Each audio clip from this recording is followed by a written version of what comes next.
Hello everyone, my name is Nur Anissa Najapati Zakaria. I'm from KBA 2735A and my student ID 2023491954. Today I want to present about article critique, should leader prioritize conflict mitigation or conflict resolution? So, the summary of the article addressed the growing importance of conflict mitigation at work. According to Likken's Scale on the Rise 2025, conflict mitigation is currently one of the fastest growing leadership skills. Conflict resolution seeks to resolve conflict after it has actually occurred, while conflict mitigation focuses on reducing tension early, preventing conflict from becoming harmful. The article indicates that there are modern-day triggers of conflict in the workplace, such as return to office disputes, AI-driven job insecurity, lower level of emotional intelligence, and of course, the generational differences with Gen Z as they enter the working world.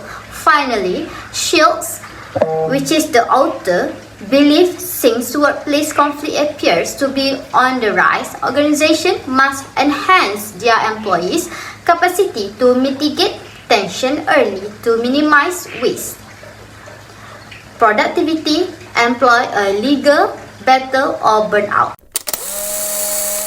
So, for critical analysis, I strongly agree with the Shield argument that leaders today should prioritize conflict mitigation rather than waiting for conflict to escalate into major disputes. Mitigation focuses on preventing tension early, improving communication, and protecting physiological safety in the workplace. So the next one is justification with global and local context. The first one is global example. Role ambiguity and burnout trigger conflict in multinational workplace. In global organizations, employees often face unclear job scope, shifting expectation, and high pressure. In the support article, Wong and Neo 2025 found that role ambiguity, which is scale 47, and burnout 53, significantly predict team conflict, showing that conflict is preventable when these early signs are addressed. This support conflict mitigation that in article by Shield because multinational teams work across culture and time zone, small misunderstandings grow quickly if leaders do not intervene early. The next one is local context, which is Malaysia MSME and structural conflict prevention by article supports, which is Mani Indiran, studied Malaysia MSME and found that structural conflict management practice improve employee satisfaction, which is 624, demonstrating that prevention-based strategies reduce misunderstanding and workplace tension. This aligns with conflict mitigation because Malaysian employees often experience communication gaps and informal work process. The third one is workplace conflict behavior, early action prevent escalation.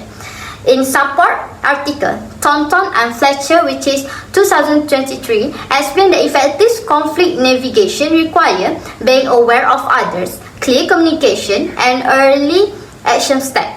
Leaders who intervene early stop conflict before it more worse, directly supporting conflict mitigation that found by Shield over resolution. The next one is skill list show mitigation is one of the most in-demand leadership competencies. Shields refer to Likken's Skills on Rise 2025 list, where conflict mitigation is ranked as the most important workplace skill. This means organizations globally are recognizing that preventing conflict saves time. The next one, reduce burnout. And the last one, improve team performance. Should use this fact to show that the world is moving away from conflict resolution and toward prevention-focused leadership. So let's move on to recommendation. The first one, train leader to recognize early sign of conflict. Shield emphasized that conflict usually begins with subtle cues such as stress, withdrawal, frustration, or confusion. Leaders should be trained to notice emotional tension early, observe change in team dynamic, respond before issue worsen. By identifying early signals, leaders can mitigate conflict before it escalates. The second one is encourage frequent feedback and open communication. Shields highlight that employees often feel unsupported when leaders only act after conflict becomes obvious. To prevent this, leaders should make sure hold regular check-ins with individuals and teams, ask about workload and concern. Create opportunities for early discussion. This ensures the problem surface early instead of silently building into conflict. The third one is the integrate conflict mitigation skills into leadership development program. Shield notes that conflict mitigation is now one of the most in-demand leadership skills. Lincoln's Skill on the Rise, 2025. Organizations should include mitigation strategies in leadership training, teach proactive communication, equipping leaders with prevention-focused skills aligned with workplace demands. So in conclusion, Shield's article highlights that modern leadership must prioritize conflict mitigation because it prevents issues before they escalate into serious dispute. The evidence from the supporting articles show that conflict often begins with early stressors like burnout, role ambiguity, poor communication, and unclear expectations. By addressing these factors proactively, leaders can create a healthier, more supportive, and more productive workplace.